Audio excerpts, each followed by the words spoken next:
ये एक शेर मुझे भी याद आ रहा है कि लाल काले पीले नीले कई रंग के अलम आएंगे और आखिरी में हमारे अनीस भाई जैसे रंग आएंगे क्या?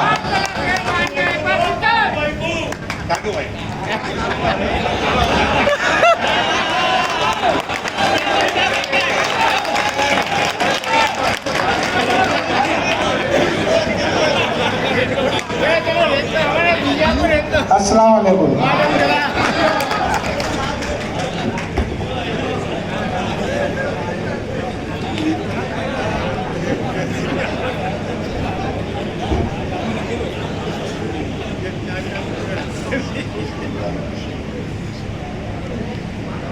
अस्सलाम वालेकुम साथियों,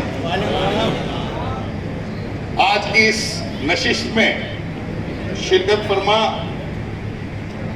हमारे काकू भाई, रियाज भाई, शादाब भाई, असलम भाई, अलीम भाई, उबैद भाई, हाफिज तैयब साहब, मकबूल भाई, सईद बेग साहब, आरिफ भाई, कबीर आलम, एडवोकेट हैदर साहब, मोहसिन भाई, पठान साहब, हाजी गफ्फार भाई, हाजी कयूम भाई, महबूब भाई और एजाज बाबा भोगा से तशरीफ लाए और तमाम जितने भी लोग हैं, माजरत चाहता हूं लिस्ट में नाम लिखा हूं, जिसका नाम रह गया तमाम, आप सब के सब जिम्मेदार हो और सामने जो बैठे बुजुर्गों, दोस्तों और मेरे नौजवान साथियों,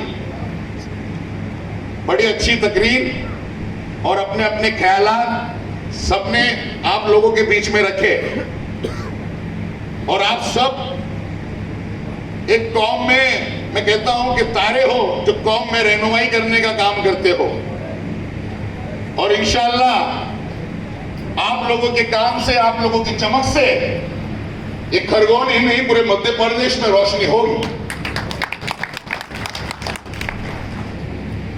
मैं इन इशारों से अपनी बात शुरू करता हूं कि अपनी पहचान ये दुनिया को बतानी होगी, आपसी रंजिशे फिरकों की मिटानी होगी। ये मुसलमान अगर अब भी नहीं समझे तो इनकी तारीख के पन्नों में कहानी होगी। हमको मालूम नहीं कौन है, हमको एहसास नहीं, भूल गए कौन है हम, अपने अहकाम की अब याद दिलानी होगी। और कौन बेदार करेगा ये जमाने को अनीस, हक पे आवाज तो हमको ही उठानी होगी। और इंशाअल्लाह यहाँ जितने भी जिम्मेदार साथियां हैं सब हक परस्ती की और कौम के भले की और भलाई की ही बात करते हैं। आज जिस तरह के हालात पूरे मुल्क में हैं उससे आप सब लोग बखूबी वाकिफ हो। ये जो इलेक्शन है ये कोई आम चुनाव नहीं है, ये कोई नगर निगम के, नगर पालिका के या नगर परिषद का चुनाव नहीं है। ये चुनाव हुकूमत का चुनाव है, रियासत का चुनाव है जो हमारे लिए आने वाली पॉलिसी को तय करता है। हुक्मरान जो है यहां पर कानून बनाते हैं और दिगर सारी कौमों के लिए फैसले करते हैं। तो ये बहुत अहम चुनाव है और पिछले 2 दशक से हम देख रहे हैं, तकरीबन 2 दशक से 18 सालों से भाजपा यहां पर काबिज है और किस तरह का भ्रष्टाचार, किस तरह का जुल्म तमाम कौमों पे हो रहा है, ये हालात से आप सब बखूबी वाकिफ हो। ऐसी बात नहीं है कि सिर्फ मुसलमानों पे ही जुल्म हो रहा है या जाती हो रही है या अनदेखी की जा रही है, दिगर कौम भी इनके जुल्म की शिकार है। हमने देखा इस मध्य प्रदेश में आदिवासियों के ऊपर भी पेशाब किया गया ना, बेटियों की अस्मतों को लूटा गया।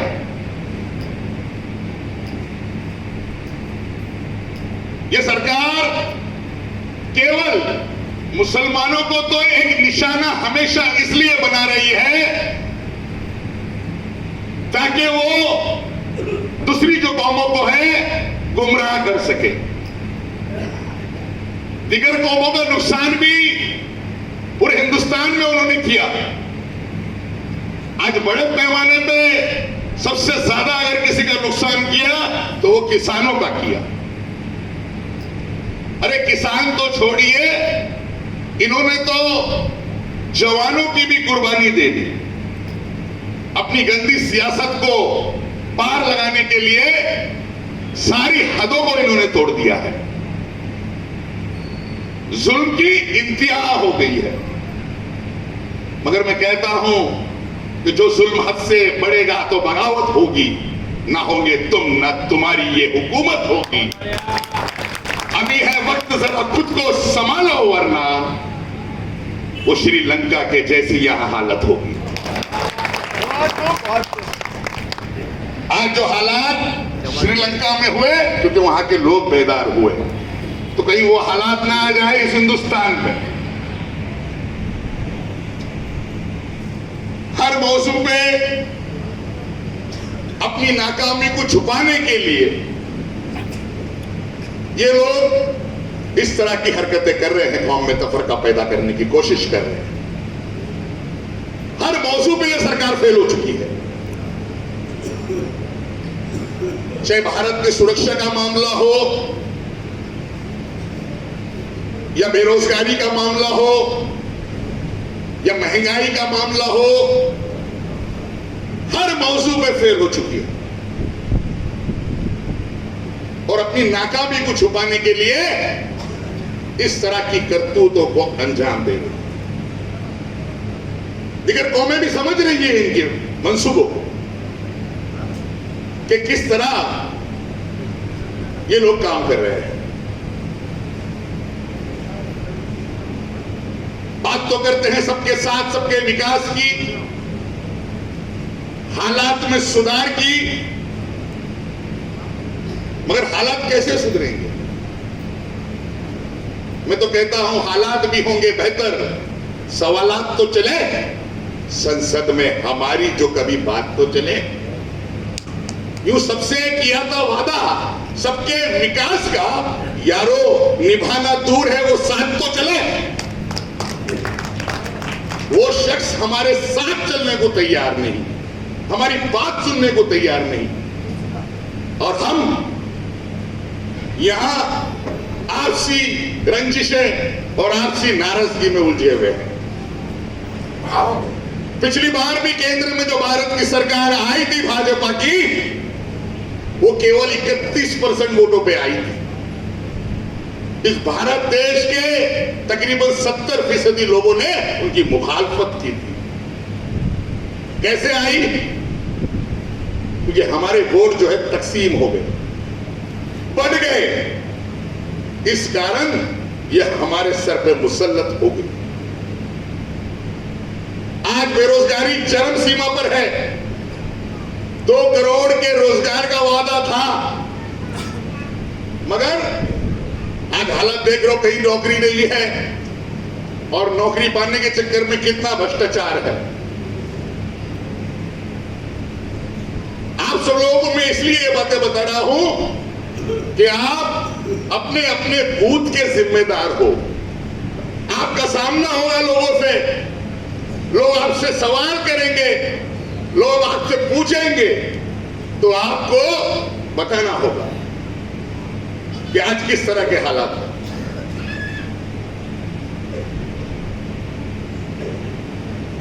हमारे हाफिज तैयब साहब ने बड़ी अच्छी बात कही। एक जिम्मेदार साथी है, जमीयतुल उलमा से जुड़े हैं, और क्या कुर्बानी है जमीयत की वो मुझे बयान करने की जरूरत नहीं। आज भी हर मौजू पे तमाम तंजीमें जो है इनसे मुकाबला कर रही है और इंशाअल्लाह करती रहेगी। भले ही वो सोचते होंगे कि जुम्मे का दिन हमने मुकर्रर कर लिया, मगर वो नादान है। अरे जुम्मे का मतलब ही जमा होना है, और इंशाअल्लाह हमारी आवाम मुत्तहिद होकर जमा होकर इस जुम्मे की फजीलत से ही यहाँ की वोटिंग परसेंटेज को बढ़ाएगी। हमारे रियाज भाई हमेशा मुत्तहिद होने की, एकता की बात करते हैं। पहल की इन्होंने, बहुत नाराजगियां भी थी लोगों में, धीरे धीरे तमाम पूरे लोग जुड़ते गए, क्योंकि जब तक हम मुत्तहिद नहीं होंगे, एक नहीं होंगे, तो हम फिरका परस्ती ताकतों से लड़ेंगे कैसे। गुड़गांव से तशरीफ लाए एजाज बाबा हमारे बैठे हैं, हमेशा शानदार तकरीरें करते हैं, जज्बा रखते हैं, और जिस तरह के हालातों से ये खरगोन या मध्य प्रदेश और सारा हिंदुस्तान जूझ रहा है, हम सब बखूबी वाकिफ है। 3 तलाक की बात की उन्होंने, उस वक्त तो मैंने कहा कह दे,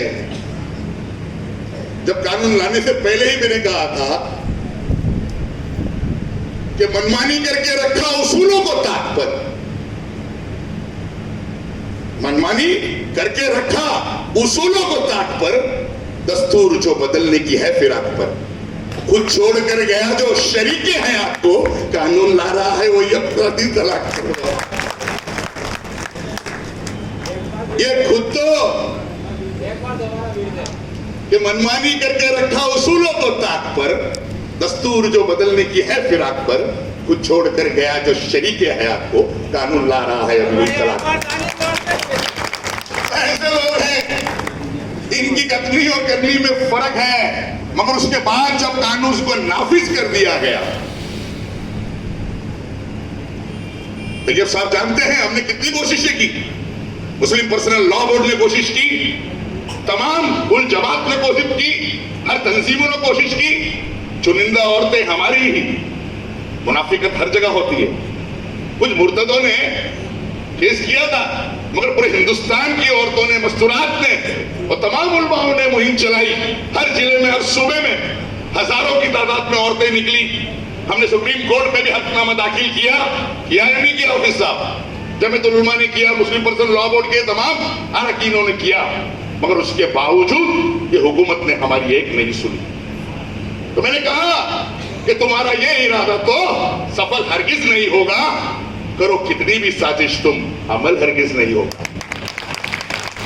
नया कानून लाए हो वो अपने पास ही रखो, शरीयत में कभी रद्दो बदल हरगिज नहीं होगा। इंशाअल्लाह मुत्तहिद होकर हम लोग इन फिरका परस्ती ताकतों का मुकाबला करेंगे।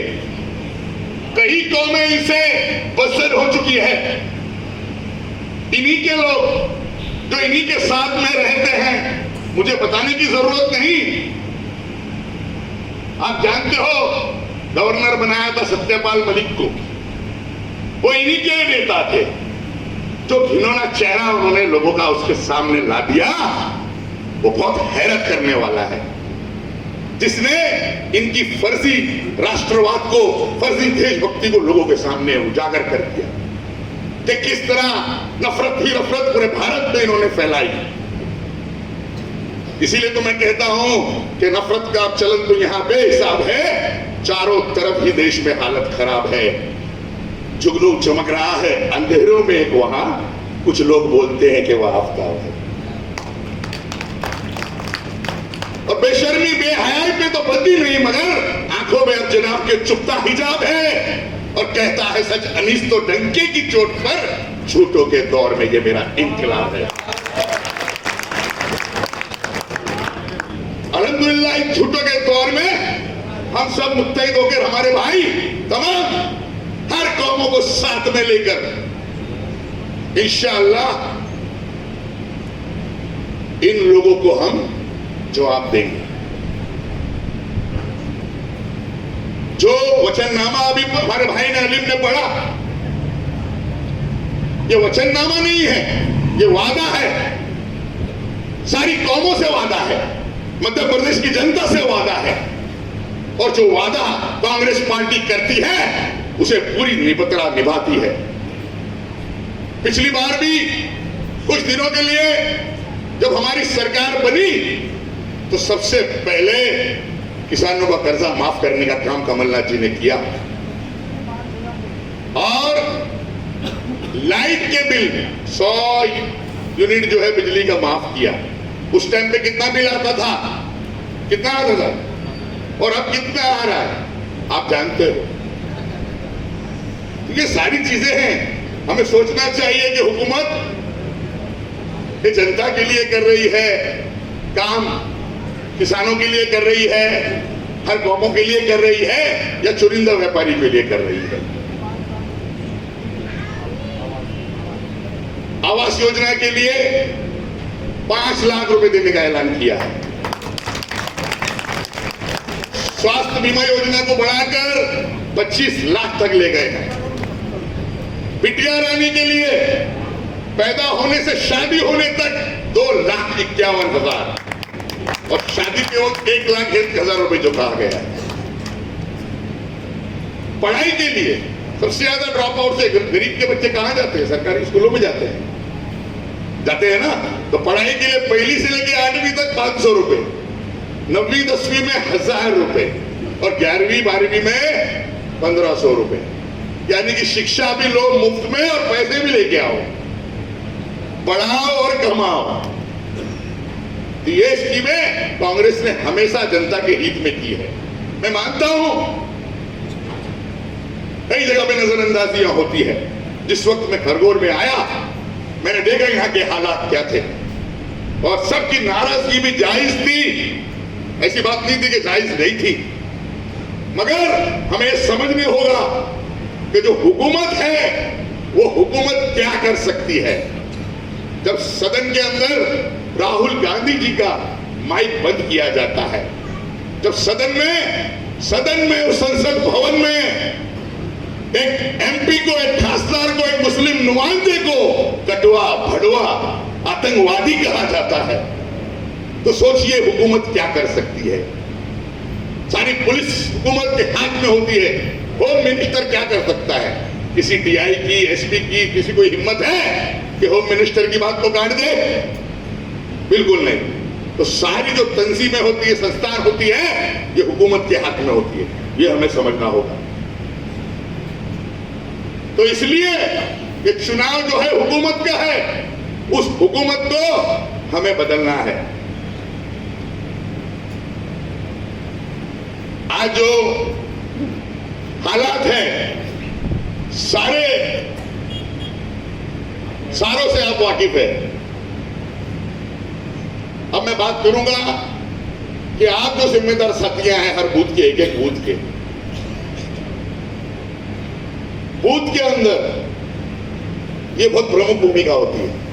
अभी से अपने इलाके में आप देखिए कि आपके बूथ में कितने लोग हैं जो वहां पर अभी है, मौजूद है या इलाका छोड़ के जा चुके हैं। कितने लोग हैं जिनकी मैयत हो चुकी है, फिर भी उसके नाम है, क्योंकि कुछ लोग बोगस वोट भी करने की कोशिश करते हैं। जो बूथ का अध्यक्ष होगा, बूथ कमेटी पे जो बैठेगा, उसे रिलीवर दिया जाएगा। ये आपको देखना है। अगर आपको ऐसा लगे तो उस पर ऑब्जेक्शन लेना है तुरंत। तमाम हजरात ने कहा कि हम गौरव फिकर से वोटिंग परसेंटेज बढ़ाएंगे ना? जोर से बोलो भाई। ये आपकी जिम्मेदारी है। आज जितने भी साथी हैं, हमारे शादाब भाई सिविल कोड की बात कर रहे थे, यूनिफॉर्म कोड। देखिए ये संविधान जो है, इसकी जो मुख्य प्रेम्बल है वो है समता, समाजवाद, धर्मनिरपेक्षता, पंथ निरपेक्षता।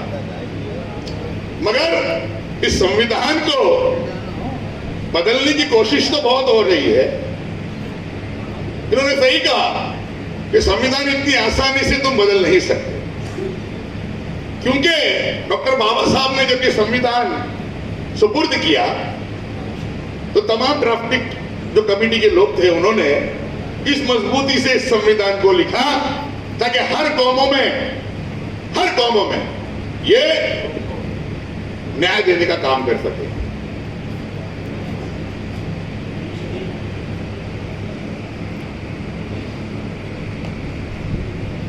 तो संविधान के लिए हमें लड़ना है।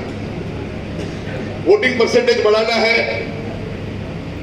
18 साल से इस मामा ने खूब मामा बना लिया, हर कौम को मामा बनाया। बनाया नहीं बनाया? बनाया ना। और रही बात ये जो पुलिस का या सरकार का, हुकूमत का जो जुल्म आप लोगों पर रहा, कानून की जनता पर रहा, इससे सब वाकिफ है। और वही देखकर, वही सुनकर मैं खास तौर से इधर आया। खास तौर से जब मैंने सुना कि एक व्यक्ति जिसके दोनों हाथ कटे हुए हैं वो कैसे पत्थर चला सकता है, जब मैंने सुना कि एक मरे हुए व्यक्ति का जो नाम है दंगों के अंदर है, तो ये साफ दर्शाता है कि ये जुल्म हुआ है। और इंशाअल्लाह ये चीज हमारे फायदे के लिए रहेगी। तो सरकार हमारी आएगी तो इस पे निष्पक्ष जांच होगी और इंशाअल्लाह एक चार्जशीट के जरिए ही ये तमाम जो कौमों को, लोगों को जो फंसाया गया है उन्हें निकालने का भी इंशाअल्लाह हम काम करेंगे। वक्त की किल्लत हो गई, 10 बज चुके हैं, लेकिन आप लोगों ने पूरी हिम्मत से काम करना है। इन अशार के साथ बात खत्म करता हूं कि अपनी जान बचाओ और ईमान बचाओ, अपने देश की तहजीब और पहचान बचाओ, जो दर्जा देता है एक समान का हमको, बाबा साहब का वो संविधान बचाओ। शुक्रिया, जय हिंद।